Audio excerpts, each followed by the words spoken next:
எல்லாருக்கும் வணக்கம். Net TV for you channel உங்கள் மத்தியில் லான்ச் பண்ணுறாங்க.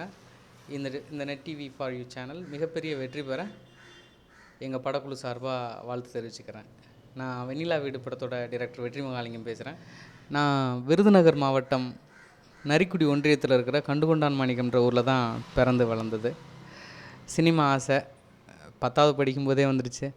அந்த ஆசையில் ஸ்கூல்லேருந்து அப்படியே ஓடியாந்துட்டேன். அப்புறம் போலீஸ்லாம் வச்சு கண்டுபிடிச்சி கூப்பிட்டு போனாங்க.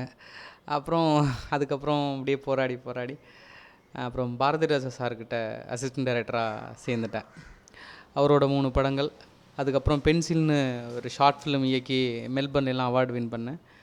தென் அரும்பு மீசை குறும் பார்வைன்னு ஒரு ஹாஸ்டல் பேஸ்டு ஸ்டோரி, நல்ல கண்டென்ட்டு. பட் நிறைய நியூ ஃபேஸ் பண்ணதுனால என்னால் பெரிய லெவலில் ரீச் பண்ண முடியலை.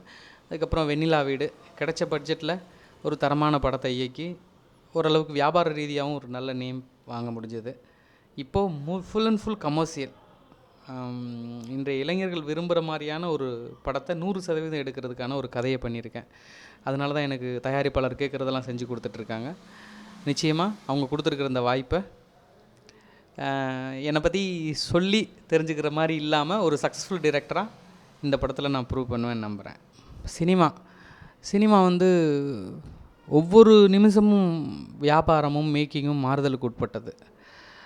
அது மாதிரி தான் இப்போயும் நிறைய மாற்றங்கள்.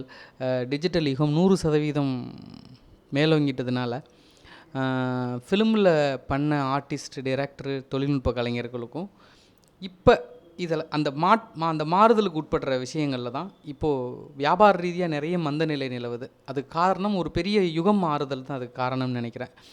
அப்புறம் இப்போ இருக்கிற பழைய சினிமா, முன்னாலெல்லாம் எம்ஜிஆர் காலத்திலலாம் செட்டு போட்டு பர்ஃபெக்டாக பண்ணுவாங்க. ஷார்ட்டு, ட்ராலி, ஷேக் இருக்காது அப்படின்னு. அப்புறம் ஷேக்கி ஷார்ட்ஸு ட்ரெண்டியாக இப்போ பண்ண ஆரம்பித்தாச்சு. திரும்ப எகெயின் இப்போ பாகுபலியோட வெற்றியெல்லாம் அது மாதிரி ஒரு பண்ண படம். என்ன ஃப்ரேம் கேட்குதோ அதுக்கான பட்ஜெட்டை சரியாக செலவு பண்ணி எடுத்துருக்கக்கூடிய படம் தான் பாகுபலி. மறுபடியும் பர்ஃபெக்டாக எடுக்கிறது தான் பெரிய லெவலில் வியாபார ரீதியாக வெற்றி பெறும் அப்படின்றதுக்கு பாகுபலியெல்லாம் ஒரு உதாரணம். அது மாதிரி நிறைய பெரிய பட்ஜெட் படங்கள் தான் வெற்றியை உருவாக்குது.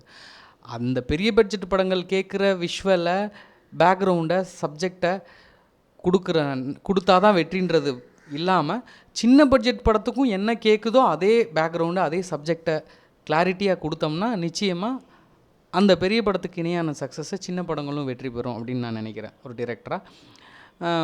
எனக்கு இப்போதைக்கு இப்போ எடுத்துகிட்டு இருக்கிற படத்துலேயும் ஒரு சின்ன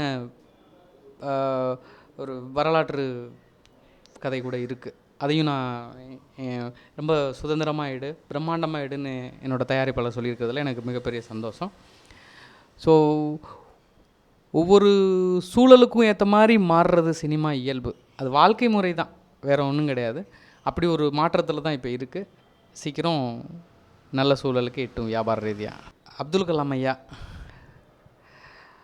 அவர் வந்து நிறைய பேருக்கு உதாரணமாக இன்றைக்கி விளங்கியிருக்காரு.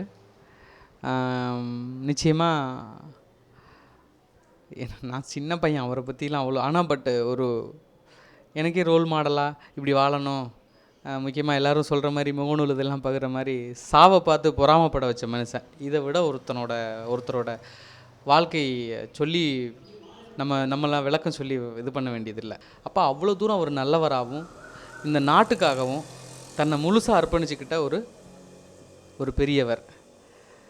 அதை தாண்டி வந்து சொல்லணும்னா நம்ம தமிழகத்துக்கு, இந்தியாவில் நம்ம தமிழகத்துக்கு, தென் மாவட்டத்துக்கு பெருமை சேர்த்தவர் ஏபி அப்துல் கலாம். நாங்களாம் தென் மாவட்டத்தை சேர்ந்த ஆட்கள். கருவ மரம், சீமக்கருவில், வறண்ட நிலம், இப்படி சூழலில் வாழ்ந்து இப்படி பிறந்து வளர்ந்து உலகத்தையே திரும்பி பார்க்க வச்சுருக்கிற ஐயாவை பற்றி இந்த சிறுவனாக ஓரிரு வார்த்தைகள் சொல்ல இந்த வாய்ப்பை நான் பெரிய விஷயமாக நினைக்கிறேன். நன்றி. நான் இப்போது மயில் டவர் ஃபிலிம்ஸ், கேசி பிரபாத் தயாரிக்கிற மூணாவது படத்தை இயக்குறதுக்கான பணியில் இருந்துக்கிட்டு இருக்கேன். நல்ல ஒரு நேட்டிவிட்டி ஸ்டோரி. எனக்கு இந்த வாய்ப்பு கொடுத்த எங்கள் தயாரிப்பாளருக்கும் டீமுக்கும் என்னோடய நன்றியை தெரிவிச்சுக்கிறேன். புதியவர்களை அங்கீகரிக்கிற நம்ம தமிழகத்தில் புதுசாக லான்ச் பண்ணுற நெட் டிவி ஃபார் யூ சேனலுக்கும் நீங்கள் பெரிய லெவலில் சப்போர்ட் பண்ணுங்கள். நெட் ஃபார் யூ சேனல் டீமுக்கும் நிறுவனத்துக்கும் வாழ்த்துக்கள். நன்றி. தியேட்டரில் உட்காந்து பார்க்குறேன், இந்த ஃபைட்டு வருது, எல்லோரும் கை தட்டுறாங்க. கை தட்டோன்னு எனக்கு அப்படியே ஒரு மாதிரியா, இந்த அனுபவம் எனக்கு கிடையாதுல்ல, ஒரு மாதிரியா இருந்துச்சு. என்னடா நம்மளை பார்க்குறோம், நம்மளை பார்த்து கை தட்டுறாங்க. நமக்கு மதுரையிலேருந்து வந்த இந்த பையன் ஜெயிக்கலன்னா வேறு யார் ஜெயிப்பாங்க? ஸோ ஒரு தன்னம்பிக்கையோடு இந்த பையன் வந்து போராடுறாருன்னா வீட்டில் நீங்கள் தான் சப்போர்ட் பண்ணணும்னு சொன்னாங்க. அது ஆடியோ வீட்டில் பார்த்துட்டு உடனே